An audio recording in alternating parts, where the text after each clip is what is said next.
श्रीमद्भागवतम स्कंद 3 अध्याय 4 श्री विदुर मैत्रेयનું મિલન श्लोक संख्या 4 अर्थ अनुवाद भावार्थ श्री श्रीमदेशी भक्ति वेदांत स्वामी प्रभुपाद के द्वारा। अहं चोक्तो भगवता प्रपन्नाति हरेण बदरीं त्वं प्रयाहीति स्वकुलं संजीर्षुणा। अहं हूँ च अने उक्त कहेवामां आव्युं भगवता पुरुषोत्तम भगवान वडे प्रपन्न शरणागतना आरती हरेण दुख हरनार वडे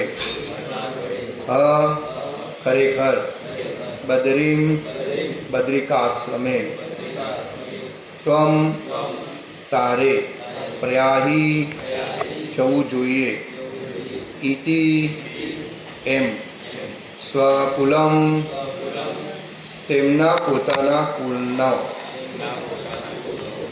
संजीर्षुणा जे नाश करवा इच्छता हता। अनुवाद भावार्थ श्री श्रीमदेशी भक्ति वेदांत स्वामी प्रभुपाद के द्वारा। भगवान तेमना शरणे जनारना दुखो हरे छे। आ रीते जेमनी इच्छा पोताना परिवारनो नाश करवानी हती तेमणे मने त्यार पहेला बद्रिका आश्रम जवानुं कह्युं। भावार्थ उद्धवजी ज्यारे द्वारकामां हता त्यारे भगवाने पोताना देहोत्सर्ग पछी यदुवंशना विनाशनी जे आपत्ति आवी पड़वानी हती तेनाथी तेमने मुक्त राखवा माटे चेतव्या हता। भगवाने तेमने बद्रिका आश्रम जवानी सलाह आपी हती ज्यां तेमने नर नारायणना भक्तोनो सत्संग थाय अने तेमनी साथे सेवा भक्ति करी ते कीर्तन गान कथा श्रवण ज्ञान प्राप्ति अने अनासक्तिना भावमां आगळ वधे। ओम अज्ञानतिमिरन्धस्य ज्ञानां जनशलाकया चक्षुरुन्मीलितं तस्मै श्रीगुरुवे नमः। हरे कृष्णा कृष्णा कृष्णा हरे हरे हरे राम राम राम हरे हरे। हरे कृष्ण। श्री विदुर ने मैत्रीनु मिलन। आ श्लोक में भगवान उद्धवजी ने बद्रिका आश्रम मोकली आपे। एमने खबर हती के यदुवंश पर मोटी आपत्ति आवानी एटले भगवान ने पहलेथी खबर हती, भगवाननी लीला हती कि यदुवंशो अंदर अंदर लड़ीने एकबीजानो विनाश करशे अने ज्यारे उद्धवजी अहींया नहीं होय पण एने पहला हूँ मोकली आपू बद्रिका आश्रम नर नारायण पासे। तो भगवान एमने बद्रिका आश्रम जवानुं कहे छे। नर नारायण नारायण भगवाननो अवतार है, नर अर्जुननो अवतार है। तो त्यां जईने भक्तों सत्संग थाय अने तेमनी साथे सेवा भक्ति करी ते कीर्तन ज्ञान कथा श्रवण ज्ञान प्राप्ति अने अनासक्ति में भाव में आगळ वधे। एटले अहींया भगवान स्वयं उद्धवजी ने कथा श्रवण करवानुं ज्ञान प्राप्ति करवानुं कीर्तन करवानुं अने सेवा भक्ति करवानुं उद्धवजी ने कही स्वयं। केम के अब ए अनासक्ति भाव में आगळ वधे, अनासक्ति भाव में आगळ वधे। तो श्रवण अने कीर्तन आ कलियुग में मुक्तिनो द्वार है। मुक्ति वास्तविक मुक्ति एटले के भगवानना धाम में जवुं, आ दुखालय संसारमांथी निकळीने कायम भगवाननी सेवा करवी। એટલે નવધા ભક્તિમાં શ્રવણ કીર્તન પહેલાં છે। શ્રવણમ કીર્તનમ વિષ્ણુ પાદ સેવનમ અર્ચનમ વંદનમ દાસ્ય શક્ય આત્મનિવેદનમ। એટલે શ્રવણ અને કીર્તન જે ભગવાનનું છે તે દિવ્ય છે। નામના કારી બહુધા નિજ સર્વશક્તિ તત્રા પિત્રા નિમિત સ્મરેણ કાલઃ એતાદશી તવ કૃપા ભગવન મમાપી દુદૈવમી દશમિહાની જાનુરાગ। નામના કારી બહુધા નિજ સર્વશક્તિ ભગવાને એની સંપૂર્ણ શક્તિ નામમાં મૂકી દીધી। આપણે રોજ શિષ્ટાષ્ટકમનું અધ્યયન કરીએ। અને કોઈ એના માટે એવો નિયમ નથી બનાવ્યો। ભગવાનનું નામ જીવ કશે પણ લઈ શકે, ઉઠતા બેસતા ચાલતા. પણ ભગવાને આ કળિયુગમાં વિશેષ આપણને સુવિધા પ્રદાન કરી છે કે આપણે આ ભૌતિક જગતમાંથી બહાર નીકળીએ. જે આસક્ત છે, આપણે પરિવારથી આસક્ત છે, ધન રૂપિયા એનાથી આપણે આસક્ત છીએ, પરિવારથી આસક્ત છે, અહમ મમેથી આ મારું છે. આ બધું શ્રવણ કરવું અને કીર્તન કરવાથી આપણા હૃદયમાંથી આ બધું ઓછું થાય. એટલે શ્રવણ કીર્તન બહુ મહત્ત્વનું. એ માટે ઇસ્કોનમાં શ્રીલ પ્રભુપાદે મોર્નિંગ શિડ્યુલ આપી દીધું. ભક્તોને 4 નિયમો કે જેના દ્વારા એ શુદ્ધ રહે, એની ચેતના શુદ્ધ રહે અને ભગવાનની ભક્તિ તરફ એ આગળ વધે. આપણો મૂળ ઉદ્દેશ્ય જે છે જીવનો, કે આપણે આ મર્ત્યલોકમાં આવેલા વારાઘડે પુનરતિ જનરમ પુનરતિ મરણમ પુનરતિ જનની જઠરેસેમ. આપણે વારાઘડે મારા ઘરમાં જાય અને અનેકો પ્રકારના આપણે શરીરો ધારણ કરીએ ઈચ્છા મુજબ. અંતકાલે ચમ મામેમમ સ્મરણ મુક્તા કલેવરમ. યમ યમ વ્યાપી સ્મરણ ભાવન. જેવો જે ભાવ હોય છે તે પ્રમાણે આપણને શરીર પ્રાપ્ત થાય. અને આ 84 લાખ યોની, એમાંથી 4 લાખ યોની મનુષ્યની છે, જેમાં જીવ સમજી શકે છે કે હું કોણ છું, ક્યાંથી આવ્યો, ભગવાન સાથે શું મારો વાસ્તવિક સંબંધ છે, અથવા શું બ્રહ્મ જિજ્ઞાસા, એ જિજ્ઞાસા કરી શકે છે કે ભગવાનનું નામ ભગવાનથી અભિન્ન છે અને હું આ દુઃખાલય શાશ્વતમ દુઃખના જગતમાં આવ્યો છું અને આમાંથી હું કઈ રીતે બહાર નીકળું. આપણને બહુ ભગવાને સુંદર તો નહીં પણ બહુ મહાન મોકો આપ્યો, જેનો આપણે સમયનો ઉપયોગ કરવો જોઈએ, સમયનો વ્યર્થ ગવાવો નહીં જોઈએ.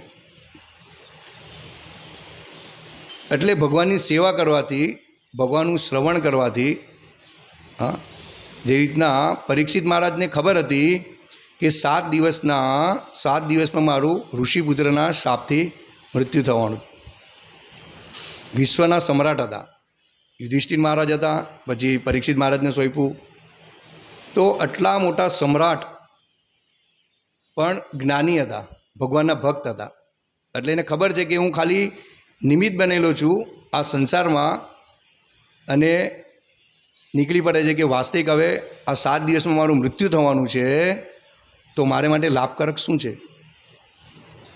કોઈ કે ગંગા તટે જાઓ, કોઈ કે તપ કરો, કોઈ કે યજ્ઞ કરો, ઇત્યાદિ ઇત્યાદિ. અને પછી સુખદેવ ગોસ્વામી મહારાજના મુખેથી એ શ્રીમદ ભાગવતમનું અમૃતપાન કરે. અને આ બધી ભગવાનની યોજના હતી, ભગવાનની ઈચ્છા જ હોય બધી, કે જીવ મારા ધામમાં આવે કઈ રીતે. તો આટલા મોટા સમ્રાટ અને બધું પતિ પત્ની બાળકો રાજમહેલ બધું છોડીને ભાગવતનું શ્રવણ કરવા બેસી જાય. અને સુખદેવ ગોસ્વામી મહારાજ કથા કરે એટલે કીર્તન કરું, જેમ આપણે અહીંયા રોજ આ ભાગવતમના ક્લાસમાં શ્રવણમ કીર્તનમ કરીએ છીએ. તો શ્રવણ કીર્તનથી પરીક્ષિત મહારાજ 7 દિવસ ભૂખા તરસા. જો ભગવાનનું નામ કેટલું દિવ્ય છે, કેટલું આનંદમય છે. પ્રભુપાદ આગળના આ સ્કંદમાં આવે છે કોઈ શ્લોક, એમાં લખે છે કે જે હૃદયથી શ્રીમદ ભાગવતમનું શ્રવણ કરે છે, અધ્યયન કરે છે, એ અવશ્ય ભગવદ્ ભક્તિ તરફ આગળ વધે છે. અને દરેક ભૌતિક જે ચીજ વસ્તુ છે જેમાં આસક્ત છે જીવ, એનાથી એની અનાસક્તિ થઈ જાય, જો હૃદયથી એ સાંભળે છે તો. એને નથી કોઈ પરિવાર નડતું, નથી કોઈ ભૌતિક જગતના જીવો નડતા, એ મુક્ત અવસ્થા તરફ આગળ વધે છે હૃદયથી જે શ્રવણ કરે તો. એટલે શ્રીમદ ભાગવતમનું જે શ્રવણ કરવું, આ જે ક્લાસ એટેન્ડ કરો, એ બહુ મહત્ત્વનો છે. આપણો ઉદ્દેશ્ય જે છે કે આપણે ભગવદ્ ભક્તિ તરફ આગળ વધીએ. આપણને થોડીક ફેસિલિટી આ ભૌતિક જગતમાં ભગવાને આપી દીધી, એના માટે કે જીવ એની થોડીક પૂર્ણતા, જીવવા માટેની પૂર્ણતાનો ઉપયોગ કરે અને ભગવદ્ ભક્તિ કરે. પણ બધ જીવ મોસ્ટ ઓફલી વધારે જીવે શું કર્યું, એની મન, તન, વિચારધારણા, સ્વભાવ ઇત્યાદિ પ્રકૃતિના 3 ગુણો અને કળિયુગના પ્રભાવના કારણે એની દૂષિત ચેતના તો હતી જ, અને આ વધારે દૂષિત ચેતનાને કારણે એ એમ સમજી બેસે કે આ જ મારું જીવન છે, કામ કરવું, ધંધા પર જવું, ખૂબ રૂપિયા કમાવા, ખૂબ ભોગ કરવો, અને એમાં મારાથી જેટલું થોડી ઘણી ભક્તિ થાય એટલું કરે. ભક્તિ તો વાસ્તવિક કોઈને મોસ્ટ ઓફલી ખબર નથી. આ ઇસ્કોનના ભક્તો છે, બીજા જે સંપ્રદાયમાં છે, કે કૃષ્ણનું શરણ લેવું જોઈએ, અને વાસ્તવિક મુક્તિદાતા એ છે મુકુંદ. તો એ પ્રભાવને કારણે, અભક્તોના સંગને કારણે અને દૂષિત ચેતનાને કારણે જીવ શું કરે છે? ભગવાનની સેવાથી દૂર રહે છે. ભગવાનના શ્રવણ કીર્તનમાં એને બહુ રુચિ નથી રહેતી. રુચિ કઈ રીતની રહી છે કે હા, આ ભગવાન છે અને શ્રવણ કીર્તન કરવાથી મને બહુ થોડોક આધ્યાત્મિક ફાયદો થશે એમ. હું બહાર છું, જે બીજા બધ જીવ છે એની કરતાં તો હું આગળ છું, વ્યવસ્થિત છું, આટલી તો મને ખબર છે કે કૃષ્ણ ભગવાન છે, એ સારી વાત છે. પણ વાસ્તવિક જે ઉદ્દેશ્ય છે, અહીંયા જેમ ભગવાન આપણે ઉદ્ધવજીને કહે છે કે તમે જાઓ બદ્રિકાશ્રમ, નર નારાયણ, અને શ્રવણ કીર્તનનું જ્ઞાન અને જ્ઞાન પ્રાપ્તિ કરીને અનાસ્તિક ભાવમાં આગળ વધો. એટલે આપણું આ સાધનાનો મેઇન ઉદ્દેશ્ય છે કે આપણે ભૌતિક જગતથી અનાસક્ત રહે, જે વસ્તુઓ છે તેનાથી. આ જે ગેઝેટો છે, યુટ્યુબ, મોબાઈલ, વોટ્સઅપ, ટીવી, આ માયા એટલી ખતરનાક છે કે આપણને ભક્તોને પણ નથી છોડતી. આપણને ખબર છે કે આ માયા છે અને આના દ્વારા આપણું ભક્તિમાં પતન થાય એમ છે, અને આપણે ભક્તિથી આમાં દૂર રહે છે, આપણું અધ્યયન ઓછું થાય છે, આપણી સાધના ઓછી થાય છે, અને આપણી રુચિ વધે છે ભોગ કરવા તરફ. આ ભક્ત જાણે અને જાણે છે છતાં પણ એ માયાના આ પાસમાં આગળ ને આગળ સપડાયા કરે છે. એનું કારણ એક છે કે નથી ભગવાનના જપ આપણાથી પ્રોપર થતા. પહેલી વસ્તુ તો જે આપણે હરિનામ લઈએ છીએ એ માયા આપણને કરવા નથી દેતી, અને આપણે શું કરીએ છીએ? નામ અપરાધ, નામાભાસની પરિસ્થિતિ, શુદ્ધ નામ સુધી તો આપણે ક્યારે આવશું? તો એના દ્વારા આપણને નામ અપરાધ દ્વારા આપણે શું મળે છે? ઐશ્વર્ય મળે, ને એ ઐશ્વર્ય દ્વારા આપણે ભોગ કરીએ. એટલે જ્યાં સુધી આપણે શુદ્ધ નામ નહીં લેશું ત્યાં સુધી આપણી આસક્તિ, આ ચેતો દર્પણ માર્જન આપણું નહીં થશે. અને બીજી છે ભગવાનની સેવા, જેમાં આપણી રુચિ વધશે, ભગવાનની સેવા કરશું. પ્રાયોરિટી પહેલાં ભગવાનની સેવાને આપણે આપીશું તો આપણે ભક્તિ તરફ આગળ વધીશું. અને ભગવાનની હાલાદીની જે શક્તિ છે તે આપણી મદદ કરશે હૃદયથી. જે પરમાત્મા તરીકે ભગવાન બેસેલા છે તે આપણી દરેક ઈચ્છા જાણે છે. ચૈતન્યમાં આપણે એકવાર કહેતા હતા, અહીંયા જ લેક્ચર હતું કે ભરૂચમાં, કે કોઈ એવી ભૌતિક ઈચ્છા થઈ જાય તો ભગવાને કહેવાનું કે ભગવાન આ મારી ડાયરીમાં નોટ નહીં કરતા એમ, કારણ કે ભગવાન દરેક વસ્તુ નોટ કરે છે. એટલે ત્યારે આપણને રિયલાઇઝ થવું જોઈએ કે વાસ્તવિક હું માયામાં છું, અત્યારે ભગવાનની સેવાથી હું દૂર છું, મારા જપ બરાબર નથી થતા. પ્રભુપાદની જે વાણી છે, પ્રભુપાદના જે પુસ્તકો છે એનું મને વિચાર નથી આવતો, એના પોઈન્ટો છે, એના કોટ છે કે જે મને સંપ્રદાયમાં સ્થાન આપ્યું છે. અને મારો ઉદ્દેશ્ય છે કે હું પરિવાર છે કે બધા જીવો છે, અને હું પોતે સ્વયં ભગવત ધામ જવાનો મારો ઉદ્દેશ્ય છે, ભગવાનની સેવા કરવાનો. આ વાસ્તવિક આપણો ઉદ્દેશ્ય છે. અને તે છે શ્રવણમ કીર્તનમ વિષ્ણુ પાદસેવમ. શ્રવણ કીર્તન બહુ મહત્ત્વનું અંગ છે. આપણે ધામમાં પણ જઈએ તો શ્રવણ કીર્તનમાં આપણું મન હોવું જોઈએ. અને આજે જોઈએ છે કે હું આ ગાડી ચલાવું તો કેટલી ફેસિલિટી આવી છે કે ચાલુ કરીએ એટલે FM ચાલુ થાય, એને બંધ કરીએ તો પણ પાછું ચાલુ થઈ જાય, એનો સાઉન્ડ બંધ રાખીએ તો પણ ચાલુ થઈ જાય. આ શ્રવણ કીર્તન જે છે તે આપણને આ ભૌતિક જગતમાંથી આધ્યાત્મિક જગતમાં લઈ જાય છે. ભૌતિક ઈચ્છાથી આપણને દૂર કરે છે. અને માયા ગેજેટ બનાવ્યા છે, FMમાં ગીતો, પિક્ચરો, જેનું શ્રવણ કરવાથી જીવ નરક તરફ જાય. કેટલું વિરુદ્ધ છે કે એક પાછળ તમે સમય આપો છો અને જીવ એમ સમજે છે કે આ જે પિક્ચરના ગીતો, જે ભક્તો તો નહીં પણ જે ભક્તિમાંથી બધ જીવો છે, અભક્તો જે નાસ્તિકો છે, તેને ખૂબ આનંદ આવે. મકર સંક્રાંતિમાં, બીજા ઉત્સવોમાં આ ગણપતિજી મહાન જે નરસિંહદેવના ભક્ત છે, મહાન ભક્ત, અને વિજ્ઞાનની શક્તિ ભગવાન નરસિંહદેવથી લઈને આ જગતનો વિઘ્નહરે છે એની આગળ લોકો પિક્ચરના ગીત વગાડે, તમે સમજો. અને કેટલો મોટો અપરાધ કરે છે, અને એ લોકોને ગીતો આકર્ષક લાગે છે, અને એમાં એને આનંદ આવે કે હું આનાથી સુખી થઈશ અને નરક તરફ લઈ જાય. અને ભક્તો જાણે છે એટલો જ સમય, એની કરતાં વધારે સમય ભક્તો તો સવારથી સાંજ સુધી ભગવાનનું શ્રવણને કીર્તન કરે છે. પણ એ લોકોને આપણે શ્રવણ કીર્તનનો ઉપદેશ આપીશું તો શું કરે છે? કોઈ એને ગમતું નથી. આપણે ડિસ્ટ્રીબ્યુશનમાં પણ જઈએ છીએ તો જોઈએ જ ને કે ભાઈ આ વાંચવાનો સમય ક્યાં છે. અને શ્રીમદ ભાગવતમ જો બતાવે તો ઓહો હજી તો આ નથી વાંચી તો 18 બુક અમારી ક્યારે પૂરી થશે. પણ એ નથી સમજતા કે અમે ટીવી જોઈએ છીએ, ટીવી પાછળ અમે રોજ અડધો કલાક સિરિયલમાં આપીએ છીએ કે ગીતો સાંભળે છે, કોઈ ફંક્શનમાં જાય છે, 24 કલાકમાંથી એની પાસે 10 મિનિટ ભગવાનનો શ્રીમદ ભાગવતમ શ્રવણ કરવાનો એની પાસે સમય નથી. આ છે જીવની મનોદશા. તો આ ભક્તોએ બધું રિયલાઇઝ કરવું જોઈએ કે ગુરુની વાણી, ગુરુ આપણી સામે વપુ સેવા અને વાણી સેવા. વપુ સેવા આપણા માટે ક્યારેક શક્ય હોય છે પણ કાયમ શક્ય નથી. પણ વાણી દ્વારા ગુરુ આપણી પાસે હોય છે, અને એ વાણીને આપણે ગંભીરતાથી લઈએ. જેમ અહીંયા શ્રવણ આપણે જેમ ગંભીરતાથી કરીએ છીએ તો આપણને ગુરુ દરેક જગ્યાએ આપણું માર્ગદર્શન કરશે વાણી દ્વારા. પ્રભુપાદ કહે છે કે મારા દરેક પુસ્તકોમાં હું ઉપસ્થિત છું, મારા પુસ્તકમાં ઉપસ્થિત છું. આપણે પ્રભુપાદનું રિયલાઇઝ કરે, દરેક ભક્તો રિયલાઇઝ કરે, એવું નથી. હા, એટલે શ્રવણ અને કીર્તન બહુ ધ્યાનથી એનું અધ્યયન કરવું જોઈએ. હા, પોઈન્ટો લખવા જોઈએ, અને આપણે માર્કિંગ કરવું જોઈએ. સવારના ઊભા થઈને સાંજ સુધી મેં શું કર્યું, કેટલો સમય મેં ભક્તિમાં આપ્યો અને કેટલો સમય મેં માયામાં આપ્યો. અને ગ્રસ્ત જીવનમાં કઠિનાઈ આવવાની જ છે, એમાં સમય આપણે ભક્તિમાં કાઢવો જ પડશે.